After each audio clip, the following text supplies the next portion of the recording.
Up. Hey, Steve. Hey, How are you? I'm okay. My face just got real big there. Okay. How you doing? I'm good. Are you back in Middletown, Connecticut, or? I am. And I was there in lovely Long Beach Island. I have a little son. I can see now that I'm looking at my pink fat face. Did you have fun yesterday? I did.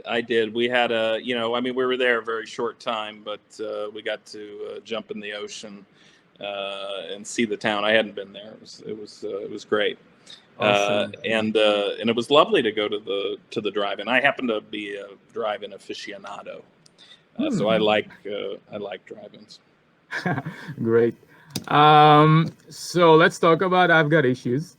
Yes. Um, Very interesting film. A lot to talk about. Like a lot of layers, complexities. Mm. I think we need some commentary. Yeah, I think maybe. so. Yeah. um, so I know that basically the film is a series of episodes, let's say, or Yeah. sketches in a way. But I know that there is a premise for the film. So maybe you can open up and from the big picture, what is happening, like what is that, what connects all those episodes basically. Yeah, I mean, I wrote it from kind of a point of view of wanting to deal with, uh, sort of the spiritual effect of despair, basically, from external sources, horrible societal ills, to more commonplaces things like the daily kind of drudgery of life, getting your keys locked in your car, the sort of the universal, you know, and I wanted to do something where I could use comedy to try to help people process that. I mean, obviously, I'm writing also for myself, help myself process all that. But really, you then sort of want to share it and see if it helps at all, and see if people connect to it. And because the thing about, I mean, comedy itself is basically just perspective.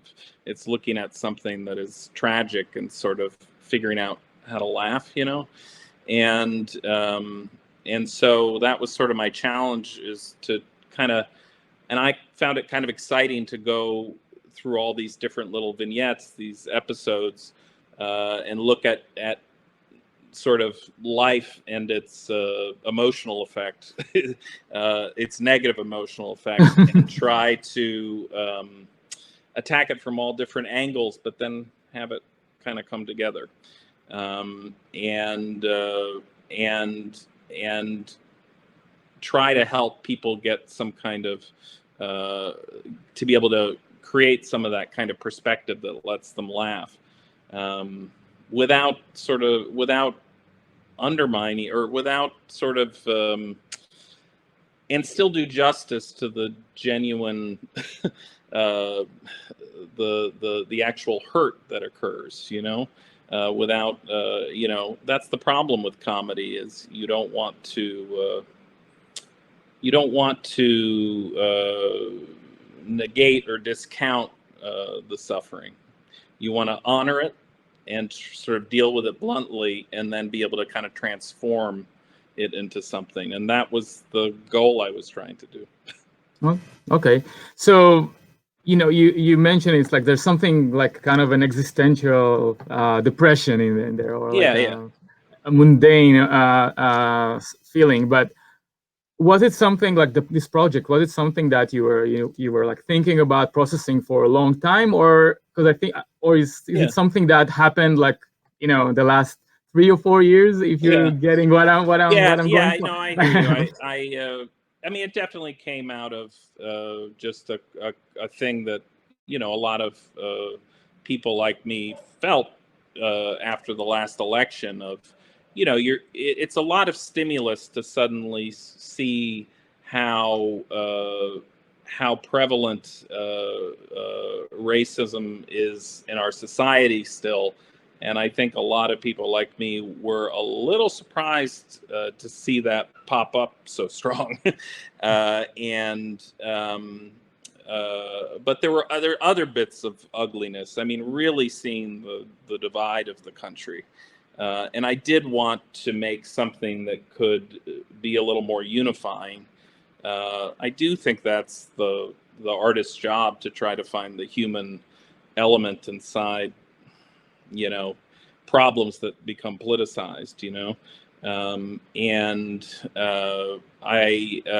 but absolutely that was a cause. But it's always been my interest to deal with I've always been interested in the hurt inside people, how it happens and how it gets fixed. I've been interested in rehabilitation, basically emotional rehabilitation. My work's been, I've done comedy, documentary, drama, but they're all sort of focused on how people get hurt and how they fix themselves, and a lot of the bungling in between. Okay. So as we said, like the film is basically a series of situations, different episodes. But maybe you can comment about the way that you implemented your cinematic tools in order to bind it all together, to package it together. You have like cast, you have like, I know stylistically it's very defined. So that probably like, you had to do a lot of kind of tricks and tools, use some tools in order to make it a film, like make it a feature. Yeah. I mean, one of the real worries is that if you make a film, with let's say 20 episodes in it, the audience feels like they've just had to stop and start through 20 separate films. And you're a programmer, so you know how hard it is to program shorts programs for that reason, because you're essentially programming 15 or 8 or whatever in short films, and that's not the way an audience reads a film. They have one emotional experience from when they sit down to when they get up. And so it can really feel very long. And so one of the ways, I had to make sure that everything existed in the same universe, and so the cast is a huge part of that, where you can't have someone. Everyone has to feel like they're in the same kind of sad, tender heart universe that we were trying to create. And so we're very, very careful with casting. Fortunately, I was working with a lot of people that I had worked with for many years, so I really knew they all fit together. And then as we added new people to the mix, just being very careful that everyone really fit in. And I was very cautious with the casting, because I didn't want a little sort of missing, someone who kind of stuck out and didn't feel like they fit. And then also production design, really making sure that the production side design, how the world looked, felt like it was in the same universe, even if you were going to be jumping around in different episodes.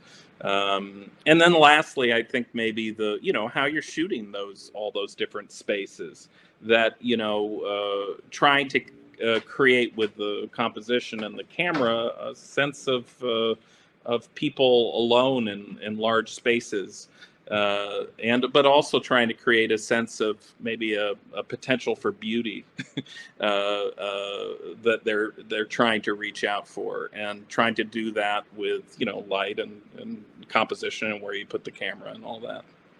So talking about the casting, you have like some great talents, well-known talents like Macon Blair and Jim Gaffigan, and they're all. It seems that all the actors are really talented and really going with you. It's like you carry them with you.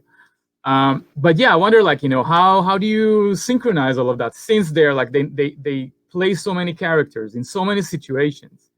So how do you work with them like that, and how do they work with you? Yeah, I mean, I talk to, especially the ones, again, I've worked with a lot of those people multiple times, so it does become a lot easier because everyone kind of knows the mold. And I'd worked on with Macon and, both my other, or two of my features I've worked on with Macon. But, for people I hadn't worked with, I would talk to them about, that, what I wanted to do is we wanted to get to the bone of every absurd premise. So no matter how absurd the premise was, if it was in Macon's case, there's a scene where someone's interviewing with him. Maria Thayer's character is interviewing with him, and he can't focus on it because he's so bereaved about the loss of his mother. And he's really sort of inadvertently kind of humiliating her, and it's making her feel very insecure and like this person has no interest in me and hiring me or anything. And I talked with her about like, this premise is absurd. The humor, there's some physical comedy in it. There's it's on the surface, it's a kind of goofy scene, but that our approach would be to take it to the bone and to try to find the grace in it and the real truth to it. And I'm a big believer that if you really commit to your premise, you can find a real diamond in there. You can find something really beautiful and really true and authentic in it. And we approached that, whether it was again, a scene about sort of a wacky interview, or if it was a scene between a guy who was fused to his armchair and only ate pizza, And so it's like, whatever the premise, we always tried to take it to that bone. And the fact is, it went to the when I keep saying the bone, it went to that place that I'm interested in, which is people's hurt and how they get hurt and how they how they reach out and get together. So I was, eventually it ended up being the pattern of the movie, that you start with something absurd and then it gets to something very, very honest. And hopefully, if you get to that honesty, then can come healing and rehabilitation. So, the crazy pizza guy falls in love, he's able to kind of get out of his shut-in shell and fix himself. And hopefully it reveals the way in which, sometimes the way we hurt each other is only because we're locked in our own way of seeing things, and it's not there's not malice in it necessarily. I mean, obviously there's malice sometimes. Yeah, we'll need to wrap up soon. So, but sure. I just want to ask you one last question, like regarding, as I mentioned, you're teaching at Wesleyan Film School, which is amazing, lots of talents and everything, and you're growing and nurturing all these young guys. Right. So I wonder, like, if your students saw the film, and what do you want them to take from the film, whether mistakes or something like that you want them to to implement in their own work? That's a good question. I mean, I've showed little scenes to some. I showed to one of the classes that was doing comedy. I mean, some things are you're trying to teach a lot of very basic things when you're in an undergrad film program. How to use maybe a space and create a sense of claustrophobia, and then kind of release that, and how to blend that with the meaning of the scene. But, in a bigger sense, in talking about doing that, I would just want them to know that, no matter how long you do this, you're still learning. And I certainly had a comeuppance on this film of how hard it was to do what I was trying to do. I'm happy with the film. I think it works. But going from episode to episode like that, I was quite confident I could do it. But it was very hard to edit. We lost a lot. We had cut out a lot out of the movie to make it shorter. It was a real challenge. And I hoped for the audience the kind of challenge that's sort of fun and exciting. But, in the middle of the editing process, I was like, oh, is this the challenge where you turn off the television? That challenge, where you're like, no, thank you. And I would want my students to know that that this isn't just them. That I'm always telling them, like, you're gonna have a comeuppance in in the process of filmmaking. You're gonna get your heart broken. Something you really thought was gonna work won't. And you have to kind of keep going, and that's part of the process. And if you stop doing that, then you're not growing. So you can't kind of play it safe. You do have to kind of put yourself out there, and making any kind of artistic expression is really putting yourself out there to say, am I good enough? And it'll love me. And that's what it feels like, even though you learn to try to, it's not you learn to try to make it less personal and separate yourself. But that's making films. It's a personal expression, Right. so it's hard to do that. Right. So that's kind of a long answer. Yeah, no, that's great. Thank you Okay. so much, Steve. Yes. Yeah, I'm really happy that we made it, and got to screen your film on the big screen. I was thrilled. Thank you for doing everything you did to get it up there. Of course, my pleasure. And I'll see you soon, hopefully. I hope to see you soon too. Okay. Bye.